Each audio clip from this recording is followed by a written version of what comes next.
Yuk kita dengarkan cerita Timun Mas, cerita anak dari Jawa Tengah. Pada zaman dulu kala, hiduplah sepasang suami istri. Mereka adalah petani yang tinggal di sebuah desa di dekat hutan. Mereka hidup bahagia. Sayangnya, mereka belum dikaruniai seorang anak. Setiap hari mereka berdoa kepada Yang Maha Kuasa agar segera dikaruniai seorang anak. Suatu hari, seorang raksasa melewati tempat tinggal mereka.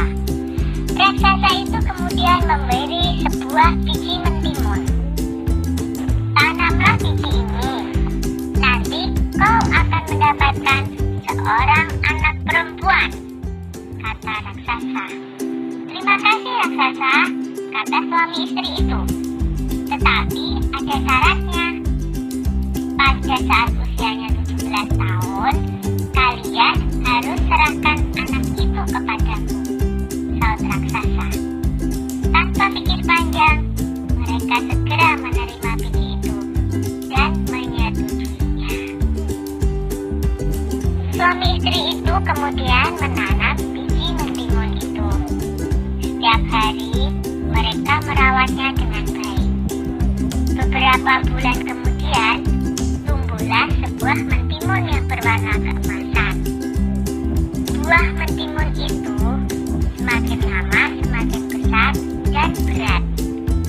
Ketika masak, mereka memetiknya. Dengan hati-hati, buah itu pun mereka potong. Betapa terkejutnya mereka, karena di dalam mentimun itu ada seorang anak bayi perempuan yang cantik dan lucu. Tahun demi tahun berlalu, Timun Mas tumbuh menjadi gadis yang cantik cerita. Kedua orang tuanya sangat bangga padanya. Tapi mereka juga takut, karena pada usia 17, mereka harus menyerahkan Timun Emas kepada raksasa sesuai dengan perjanjian mereka. Ketika Timun Emas berumur 17 tahun, si raksasa datang. Pak Tani berkata, "Tunggulah sebentar, Timun Emas sedang bermain. Istriku akan memanggilnya." Lalu ia segera menemui anaknya. "Anakku, ambillah ini," kata Pak Tani sambil menyerahkan sebuah kantong kain. "Ini akan menolongmu melawan si raksasa. Sekarang, larilah secepat mungkin." Timun Mas pun segera melarikan diri. Raksasa segera berlari mengejar Timun Mas. Raksasa semakin dekat. Timun Mas segera mengambil segenggam garam dari kantong kainnya. Lalu, garam itu ditaburkannya ke arah raksasa. Tiba-tiba, muncullah sebuah laut di depan raksasa. Dia terpaksa berenang dengan susah payah. Timun Mas berlari lagi, tapi kemudian raksasa berhasil mendekatinya. Timun Mas kembali mengambil benda ajaib dari kantongnya dan dilemparkannya ke arah raksasa. Seketika muncullah pohon dengan ranting dan duri-duri tajam menghalangi si raksasa. Raksasa berteriak kesakitan.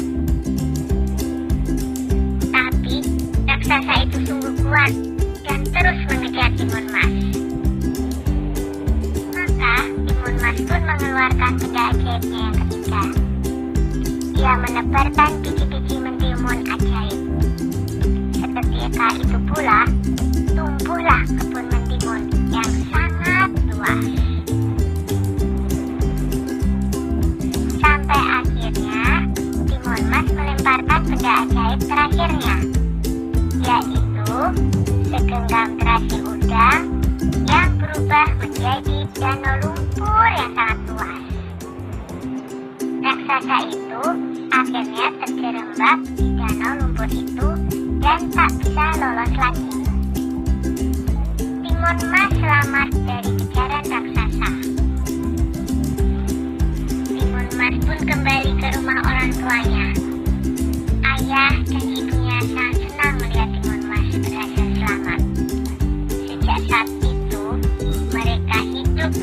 tinggal bersama